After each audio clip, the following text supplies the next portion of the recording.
What's up, everybody? I'm Kyle and welcome to the LRT Outpost. Now, if you're new to the channel, I just have a bunch of random projects and hobbies and get to hang out and see what I'm working on or getting into for the day. Lately, we've been working on our side-by-side projects. We're going out to the Hatfield-McCoy trails here in about a month or so I'm super excited. I've always heard really good things. I've been riding pretty much my whole life, but I've never been. So I'm just trying to make sure the units are solid and ready to go. Our buddy Taylor is also going. If you have been following the channel, he is the guy with the 900 RZR that's just like our budget build, just like this, but has the big 7-inch super ATV lift kit on it. If you want to follow along with that as well as everything else, I'm going to keep doing a build series on everything that we do here. I know I kind of hop around a lot just because it's just kind of like I just find time to do certain things. It just kind of depends on what I got going on. Like I have this ride coming up, so I'm trying to make sure all this stuff is ready so I can go on that ride. And then after that, I'll probably go back to the barn or cleaning up the shop and all that stuff that I've been doing. So just bear with me. I know I'm kind of all over the place. It's just kind of how it works out. But we're going to make sure that his ride is ready to go as well. Just rolled up the Tyler shop. Got all this shit. Taylor already has his bead lots broke off. Cleaning them up. Still working for some rock wheels. Pretty nasty. Yeah. Nasty. Yeah. Have fun with that. He's got some 30-inch Rocktanes, so he had 28s before they were real wore out. But the thing is I mean, they're hard as get out. So we'll see how they'll ride, but I mean, it's definitely a step up. This is what he did have. I like spot like that.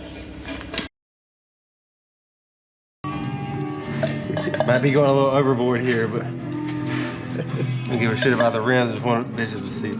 Oh, this is just a rock crawler setup. We don't care. Yeah. We want these tires to seat and not leak. Not leak is the goal. How old are these tires? I got them about 8 years ago, and they weren't new when I got them. At least somewhere 8 to 10-year-old tires. Absolutely, every bit of it. Bead sealing, serious. That's what we want. We want to be real serious. Put a gallon of slime in if they leak. No. Fuck it. If they leak, we can pull them back off and reseal them. I'll do something different. Not if it's coming out that crack. Oh no, if it's coming out that crack, yeah, we do something. Just slime it up, buddy. I don't know, the last ones had slime in it. It didn't do nothing. Oh, them tires that were on the K5 had a gallon each in them. I'm wrong. It didn't have slime. It had Fix-A-Flat, which ain't worth a fuck. You gotta get those green shit. You gotta get the shit that comes with the pump and the gallon, and you take your valve stem out and stick the damn hose on it. If you want to see how bad Fix-A-Flat is, that's on the inside of the tires. The one that came out. Oh, yeah. Right. Is that what that is? That's what that is. Oh, I didn't realize that's what that was. It's still wet. Oh my God.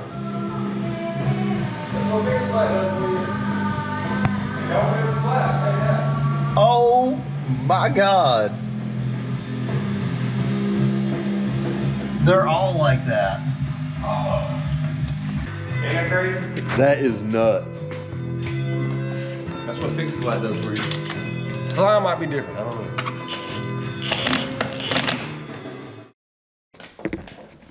Oh man, it's dark. I really need to finish getting my light situation taken care of. I mean, this is literally all the light I have back here. Anyways, so I'm in the eastern part of North Carolina, and it snowed, like really actually snowed for the first time in like forever. And it was like a lot. Like we got around like 8 to 10 inches of snow. It was crazy. So Taylor drove his over to the outpost so we could ride around the track and out back and everything. Well, we were having a grand old time until Taylor popped his belt.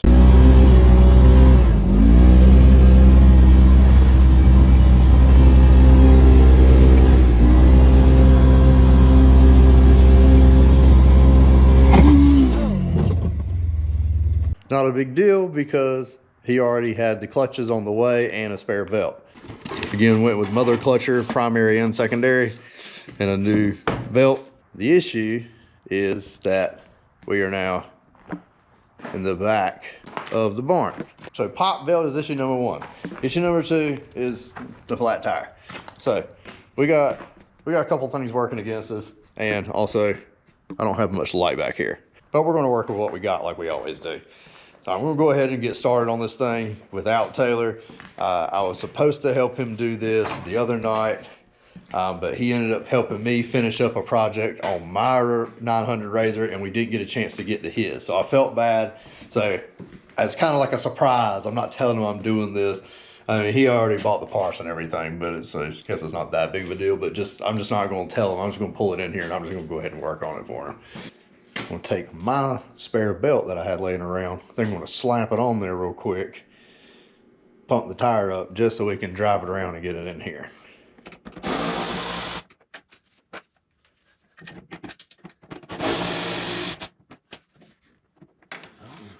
He's missing. Oh no, he's missing one.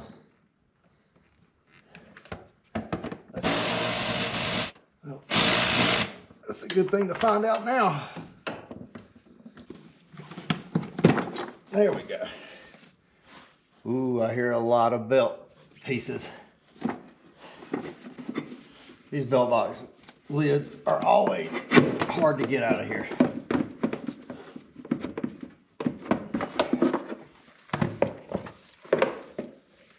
Woo! Oh man. Besides the wadded up belt here, we got a much bigger issue. Look at this huge crack in the backside sheave of the primary. Holy crap. Yo. So my plan of slapping on my spare belt and getting it out of here is obviously not going to work. So it looks like we're working in the dirt tonight.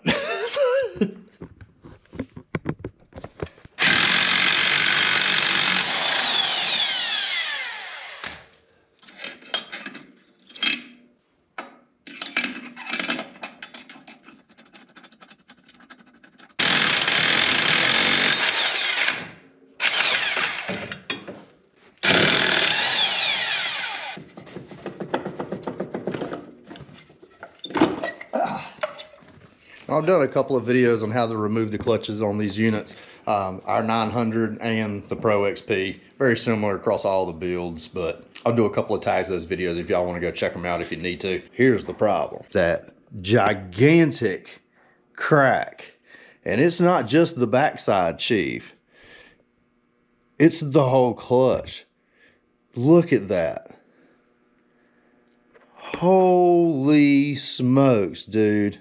Like, that's terrible. That could have been really bad. It could have exploded the clutch and just destroyed the box and everything. That would have been a lot of parts that have to be replaced. Maybe it's already had a damaged clutch in it. I don't know. So let's slap these new clutches in there for our buddy Taylor. So that way when he calls us in a day or so, wanting to know if he can come over and let us put the clutches on, I can tell him, hey bro, I already did it for you.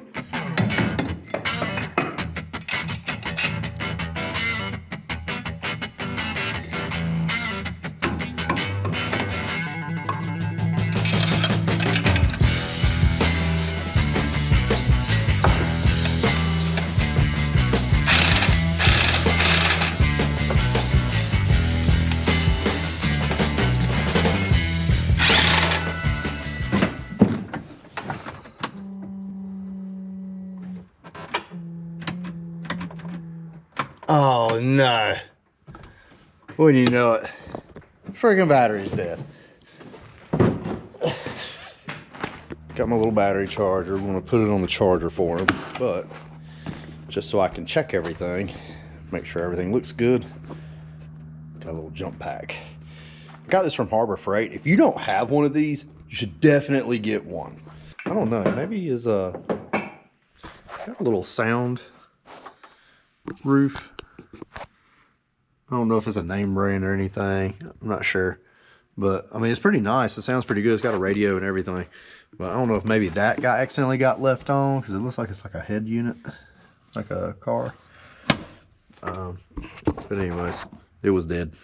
All right. Let's see. Oh, it looks like it did get left on. That'll do it. That'll do it. Man, the jump pack is awesome. Yeah, buddy, clutch looks good. All right, mission accomplished. So I'm just gonna throw the cover back up here. I think I got to spare one of those belt box bolts, so we'll go ahead and do that for him. And it'll be ready for him to pick up. What up? Yo, what's up, fool? I was just picking up a couple sticks. A couple? A bunch. That's what I thought. Yeah. Well, I was going to see if you wanted to maybe work on a razor, but I didn't know how that was going to go with hooks. Well, I actually already fixed the razor for you. Did you? Yeah. The clutches are in, belt's on, belt cover's on, it's ready to roll. Okay, well, cool. I put the alignment tool on it, everything looked good, so I think you're straight. Did it explode, or was it as bad as yours was? The belt was not as bad as mine. It was wadded up in there, but it didn't turn into a billion pieces of spaghetti or anything. Okay. But there is something you should see, and I saved it and set it off to the side, but I want to get your initial reaction on camera to see if you have the same reaction I did. Okay, we are in the shop, and Taylor has not seen the clutch I pulled out yet. I don't know if this happened when the belt popped or what. Oh. Oh, that might have been the noise. It's cracked on both halves. Oh, yeah. Yep, good call getting a new one. That's why you were like, you think I made a good call by it? Because I was like, oh, yeah, 100%. 100%. So really all we need to do is get some heat cycles on his belt. We're actually going to pull it around and do like a little walk around, like build update. And we'll just kind of fill you guys in on what's going on with it. Hey, I like your portable air setup for your off-road rig, bro. It's faster than the batteries.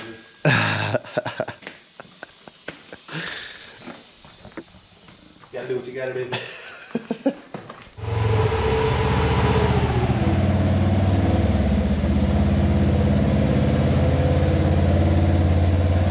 As y'all can tell, the Super ATV lift kit works pretty good as a long travel kit. Taylor did have it on the third notch here, and that was the max out. What do you say? It's 7 to 10 inch lift. Is that what it is? 7 on the low, 10 on the highest. How wide was it earlier? We were just talking about it. How wide was it? Right now we're sitting at 77.5. Before I dropped it down, we were right at 76. We picked up about 1.5 inches. So she's wide. She's real wide. But that was kind of the goal. So instead of like really a lift kit, like I said, we kind of wanted to use it as like a makeshift long travel. It's kind of like going to be more like a crawler setup. Yeah. So the goal, I mean, we're on 30s now. We were on some 28s before. Barely 28. They were probably 26s. They were so wore out. But the goal is to end up with like a 32, 33, and do a gear reduction in the trans. Yeah, you're going to do the trans gear reduction. Yeah. Leave the suspension like it is, just go up a little more on the tire size. I actually really like the way it handles and the stance it has on the lower setting. So we're going to keep it there for a while, try it out. But the cool thing is... Probably upgrade springs, revalve shocks, things like that down the road. The cool thing is we're going to use it kind of as a dual purpose when we go do a mud setup. Like a plan is like a 33 BKT or something like that. We can bump it back up to the 10 and gain that height back. Yeah, you can always move it as long as it's... It takes about 15 minutes, swap it around. Yeah, that's not a bad idea. Just have 2 tire sets and you can just kind of adjust how you want it. Yep. Yeah, that's not bad. Good little all-around build. Limit straps was definitely a must for this kit. No axle popping or binding And we got a lot more slack in these. I'll do a tag to our previous video when we put these on, but they did not have, they weren't this loose. They were pretty already, I mean, they probably had about maybe a couple of inches of slack. They just would touch. Right there. Kind of like the ones on mine. Yeah, I think it turned out good. If you're thinking about doing one of these kits, for sure, don't slack on the straps. Yeah. But did you say that was already like kind of on the forums and stuff? People were saying that you should do that anyways? Yeah, when these kits first come out, you know, people were putting them on and popping these Rhino 2.0s left and right because, you know, they could take more articulation, but not as much as they were allowed to get with this lift. So, yeah, the strap pretty much eliminates that problem. Like I said, we have a Hatfield McCoy trip coming up, so we're going to test it out and we'll find out. Yeah, we'll find a weekly if there's one. Okay, so we did take it for a few laps around the outpost here, and may or may not taking a little trip around the block, but it's super foggy. Like we couldn't hardly see anything. So I couldn't. In front of us at the most. Yeah, I couldn't even really film. We couldn't even see anything.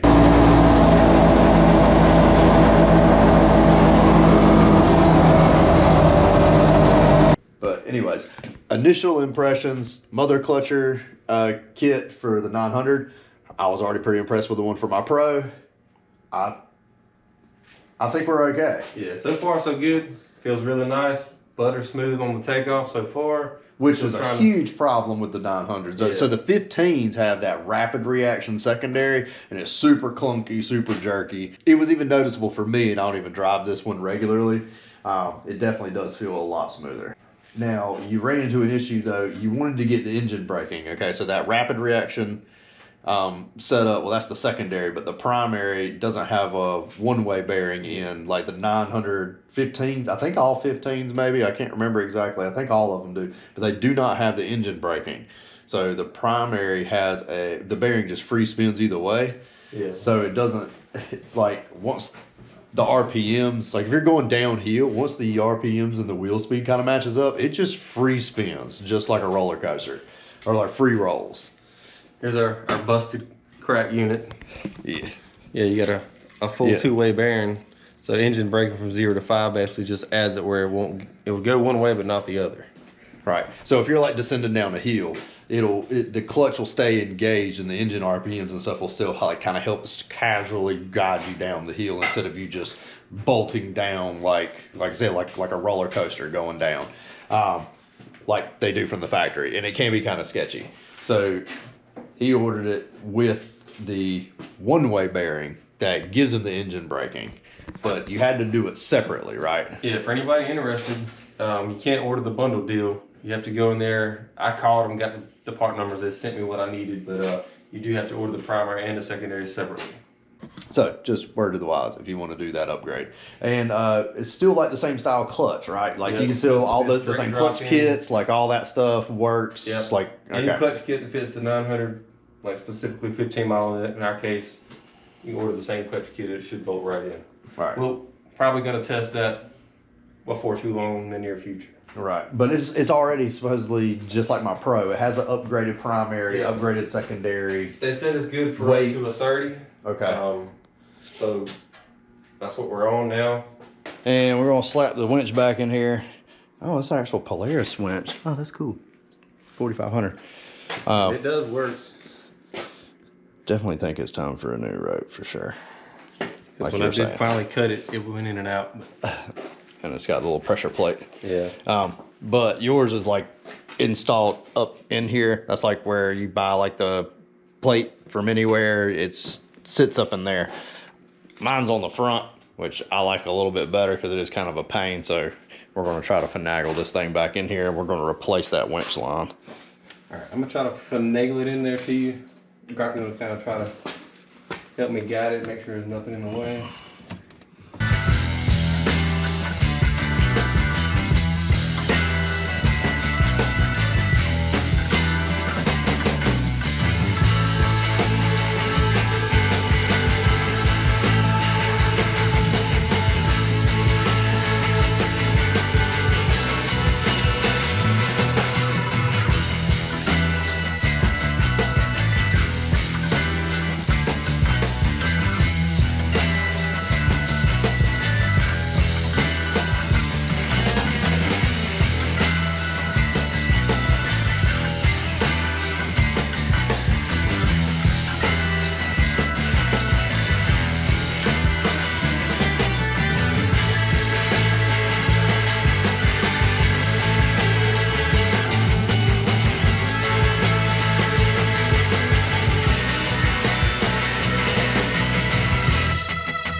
We need to replace that crusty old winch rope he had. We got Bunker Industries hooked us up with. It's a synthetic winch line. Holy bejeezle. My God. That's a little overkill. Weight the front of the razor. That's the most heavy duty hook I've ever seen for a side-by-side. Pretty good looking rope though. I'm impressed with the hook. I just want a hook for myself. Oops, pass it to me, yeah. A little hard to do that with one hand. Yeah. Yep. Yeah, come back this way. To your right. Your other right. I'm just... Oh, it's just, I got it. It's got a pretty nice little sleeve here. Most of the time these things get shredded up, so I was curious to see how long that'll last, but it looks nice. Man, look at this hook. Dude, that is overkill.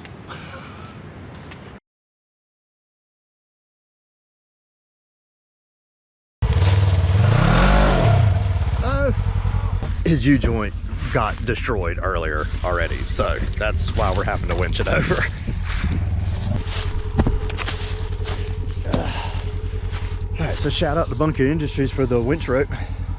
We appreciate it. So if you want to go check those guys out, I'll put a link to that in the description for you. We're going to hit the trails.